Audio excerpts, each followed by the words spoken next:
Jadi banyak yang mengatakan ini apakah bisa digunakan berulang pakan fermentasi ini? Ya bisa bos.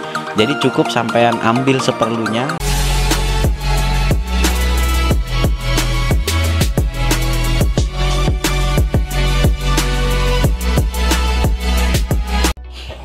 Assalamualaikum warahmatullahi wabarakatuh. Selamat pagi, salam sejahtera ya bos. Balik lagi di channel kita Bakal Peternak. Terima kasih buat sampean yang sudah klik video ini. Semoga berlanjut subscribe dan jangan lupa like dan share ke rekan peternak yang lain agar mereka juga tahu apa yang kita tahu. Baiklah bosku, masih seperti biasa dengan saya di sini SEO Baper, dan kali ini kita akan bersharing tentang salah satu bahan pakan alternatif, dedak bekatul. Ya, seperti yang sudah-sudah saya dulu pernah juga membahas tentang cara mengolahnya dengan teknik fermentasi. Tetapi terkhusus kali ini kita akan mengupas tuntas tentang kekurangan dan kelebihannya, serta persentase kira-kira amannya itu berapa persen untuk bisa berikan ke ternak ayam kampung kita.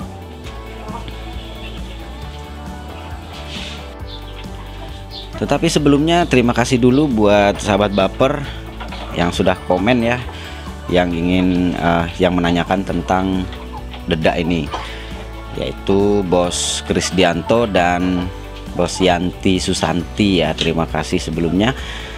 Jadi baiklah bos ya, sebenarnya banyak sekali pro dan kontra terkait tentang dedak ya. Saya sendiri juga sudah beberapa kali membahas, tetapi lebih ke cara memproses dedak ini sehingga aman dikonsumsi oleh ayam.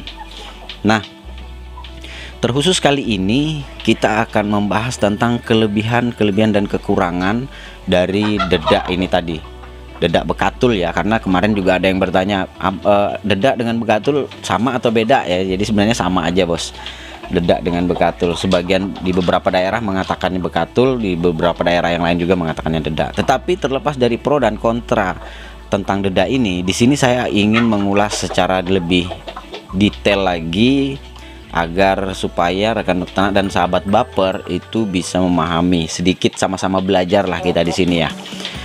Pertama yang perlu kita ketahui dulu, dedak ini adalah hasil limbah dari penggilingan padi yang memiliki kandungan serat kasar cukup tinggi bos, sehingga lebih sulit dicerna oleh ayam. Ini masalahnya, jadi kekurangannya ya. Kemudian kekurangan yang kedua itu, dedak ini memiliki kandungan asam pitat yang mengikat protein dan mineral kalsium dan fosfor yang sangat dibutuhkan ayam sebenarnya. Nah, jadi bagaimana solusinya sehingga kita bisa dapat menggunakan dedak ini sebagai bahan pakan? Dan ingat bos ya, mengingat kita juga sebagai peternak itu dituntut untuk bisa mengolah pakan sehingga pakan yang kita gunakan itu lebih irit ya, sehingga peternakan kita juga bisa lebih untung. Artinya salah satu solusi untuk bisa untung dalam peternakan ini adalah bagaimana cara kita bisa mereduksi penggunaan bahan pakan itu, menekannya itu bahkan hingga sampai 70% ya. Nah, salah satu caranya adalah dengan menggunakan dedak bekatul ini tadi sebagai salah satu campuran bahan pakan. Nah, asam pitat ini dan berikut dengan serat kasar, ini kekurangan ya, serat kasar dan kandungan asam pitat ini tadi baru bisa kita atasi kekurangannya, yaitu dengan cara metode fermentasi ya. Seperti di video sebelumnya saya pernah mengatakan ada dua cara. Yang pertama adalah cara dengan teknik perebusan di titik didih ya, air mendidih. Kemudian yang kedua adalah dengan fermentasi. Nah, fermentasi ini kita menggunakan aktivitas mikroorganisme ya, boleh berasal dari EM4, Nitrobacter TJ, suplemen organik cair atau SOC, HCS ya, atau sampean bisa buat sendiri dengan cara menggunakan mol atau mikroorganisme lokal yang dibuat dari bahan-bahan yang ada di rumah ya.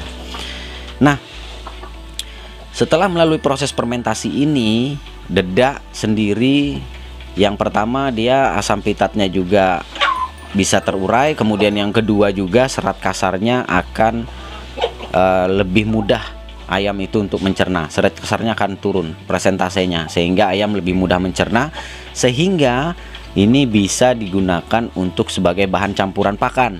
Nah, pertanyaannya lagi adalah berapa persenkah maksimal pencampuran bahan pakan khusus dedak ini ke bahan pakan ransum yang akan kita gunakan untuk pakan ayam kita. Jadi sebagian ahli berpendapat penggunaan dedak bekatul ini walaupun sudah difermentasi itu antara kisaran 15-40%. Tetapi saya dulu pernah mencoba pada ayam pembesaran itu hingga 40% masih aman. Dengan catatan itu gunakan jagung gilingnya 40%. Jadi 20%-nya itu konsentrat atau kita bisa gunakan pur, tepung ikan itu boleh untuk sebagai tambahan protein. Oke bos ya. Terus pada saat kita melakukan teknik fermentasi ini ya, itu tahan berapa lama? Sebenarnya gini bos, ini sebenarnya pertanyaan ini relatif ya. Saya juga nggak berani untuk yang baru pemula atau yang baru melakukan teknik fermentasi, saya nggak berani mengatakan bahwa fermentasi dedak ini bisa tahan lebih lama.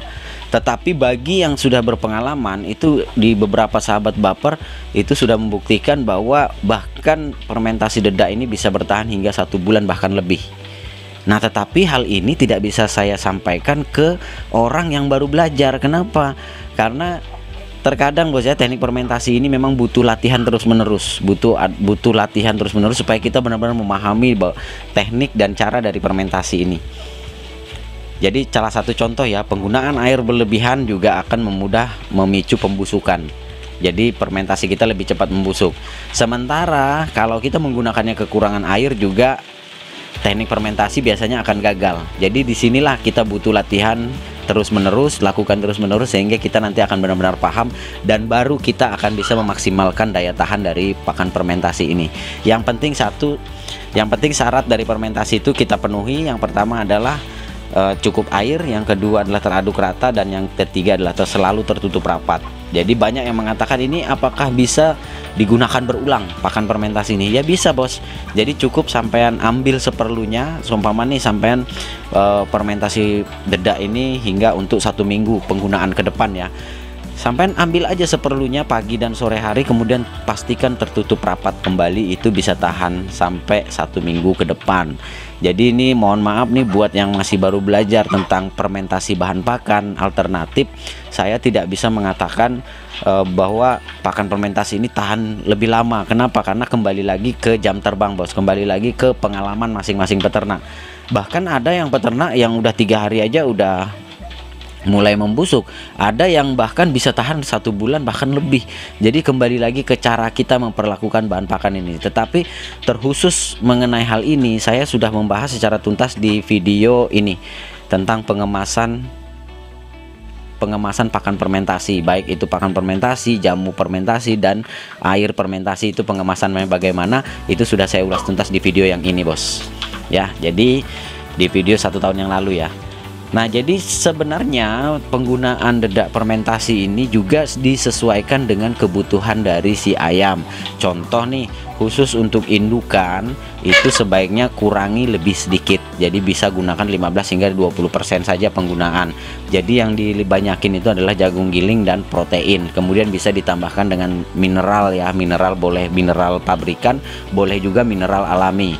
Kalau menggunakan mineral alami, sampai boleh campurkan sedikit garam seperti yang sudah pernah juga saya ulas di video yang lain ya. Kemudian kita juga bisa buatkan mineral alami dari bahan lain. Nanti next lah akan saya bahas bahan lain apa yang bisa kita gunakan sebagai tambahan mineral untuk indukan. Kemudian ada yang kemarin sempat menanyakan ke saya, japri langsung ke saya, katanya di sebelah mengatakan bahwa cukup dengan dedak saja itu produktivitas telur itu bisa berkisar sampai 90%. Saya tidak bisa mengatakan itu hoax atau mengada-ngada, tidak bisa ya bos, karena ayam yang diternak sendiri juga adalah ayam dari ras tipe petelur ya. Dari ras, kalau ayam dari ras tipe petelur itu memang, jadi gini ya, singkatnya aja, saya tidak berbicara soal ayamnya, saya tidak berbicara soal bahan pakannya. Mungkin penggunaan dalam 1 bulan 2 bulan ya, bahkan itu mungkin masih dalam level aman. Tetapi dalam jangka panjang ini juga akan menurunkan, secara pelan-pelan akan menurunkan produktivitas dari ayam itu sendiri, walaupun dia dari ras petelur ya. Jadi seperti itu bos, dan ini yang pernah saya alami ketika saya melakukan pembesaran untuk ayam pedaging ya. Di bulan-bulan awal itu masih aman, ketika saya menggunakannya pada waktu itu sekitar 60-70% dedak ya, 60-70% dedak. Kemudian saya berikan sedikit pur, jagung giling, dan sayuran hijau. Yang terjadi ayam saya nyilet-nyilet, bahkan hampir semuanya nyilet, dan itu sudah pernah saya bahas di setahun yang lalu. Nah, yang terjadi saya kerja keras lagi untuk menaikkan bobotnya, yaitu dengan cara mengurangi penggunaan dedak. Terus nih ada banyak sekali juga yang menanyakan karena kesalahan pencampuran bahan pakan adukan ini tadi, sehingga ayamnya pada nyilet. Jadi yang perlu dilakukan sekarang adalah tingkatkan karbohidrat dan proteinnya ya, tingkatkan karbohidrat dan proteinnya yang biasanya bersumber dari tepung ikan, jagung ya, pur, konsentrat, itu sedikit ditingkatkan. Kemudian persentase dari pakan alternatif dikurangi, seperti penggunaan dedak, ampas tahu, itu sedikit dikurangi bos. Kalau kemarin sampai menggunakan hingga 50%, kurangin hingga 30%. Sisanya adalah jagung giling dan pur. Kenapa? Tujuannya kita ngepush dulu supaya bobot ayam kita kembali ke bobot normal ya. Nanti setelah itu baru kita bisa atur kembali sesuai dengan kebutuhan dari ayam-ayam kita. Jadi sebenarnya itu kalau bisa dikatakan ya, kebutuhan ayam itu sebenarnya kembali ke dari kitanya juga, kita butuhnya apa sih gitu ya. Kalau butuhnya adalah petelur ya, maksimalkan di karbohidrat dan protein serta mineral, supaya cangkang telur juga bisa lebih hasil yang telur yang dihasilkan juga bisa maksimal, kualitasnya bagus ya.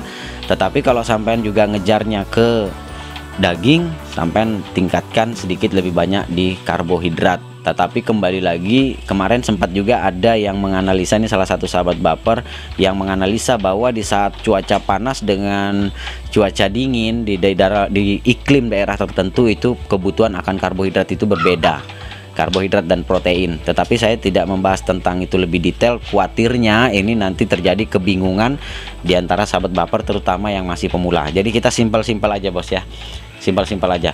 Nah ini contoh nih, usia Elba usia 3 bulan nih, hampir 3 bulan ya, baru 2 bulan lebih, alhamdulillah. Dan sampai saat ini saya masih selalu memberikan, karena ini adalah dari ras petelur, saya tetap jaga kondisi bobotnya dan jangan sampai turun ya, karena kita ingin lihat nih kualitasnya nanti ke depannya seperti apa. Karena kalau dia sempat nyilet atau dia sempat terserang penyakit, secara otomatis ini akan mempengaruhi kualitas telurnya nanti. Jadi saya tetap jaga dengan cara saya memberikannya pur 511 yang difermentasi. Kalau yang ini, karena saya ini adalah indukan-indukan super yang saya punya ya, dan di sini saya juga memilih jantan dari Mangon, dan ini adalah KUB silang layer. Tujuannya adalah kalau dia nanti kawinnya sama ini memaksimalkan hasil telur, karena memang dia turunan dari layer. Kalau ini adalah dari postur. Nanti kita akan lihat hasilnya ya bos. Tapi untuk saat ini, karena ini di musim penghujan sepanjang Januari ini, jadi telurnya itu nggak ada yang saya tetaskan, tapi habis saya jadikan jamu. Mungkin next nanti, ini sebenarnya udah telat 3 hari nih bos, nggak nelur nih. Nanti kita akan bahas nih gimana caranya membuat indukan yang terlambat bertelur, itu caranya gimana nih supaya telurnya bisa maksimal kembali. Oke bos ya, mungkin itu saja dulu video share kita kali ini tentang cara mengolah dedak menjadi pakan ternak ayam kampung kita, dan apa kekurangan dan kelebihannya sehingga akan lebih aman untuk dikonsumsi oleh ayam-ayam kita. Oke, sekian dulu dari Bakal Peternak kali ini. Tetap jaga kandang sampean ya bos ya, lebih kondusif, selalu aktifkan fumigasi dan pengasapan, kemudian berikan air fermentasi, pakannya juga sampean jaga. Saya berani jamin ternak sampean akan selalu dalam kondisi kondusif, aman dari penyakit. Itu saja dulu, karena ini udah mau hujan bos ya, udah mulai gerimis. Sekian dulu dari Bakal Peternak kali ini, sampai jumpa di video-video kita berikutnya. Assalamualaikum warahmatullahi wabarakatuh. Salam sukses dari Bakal Peternak.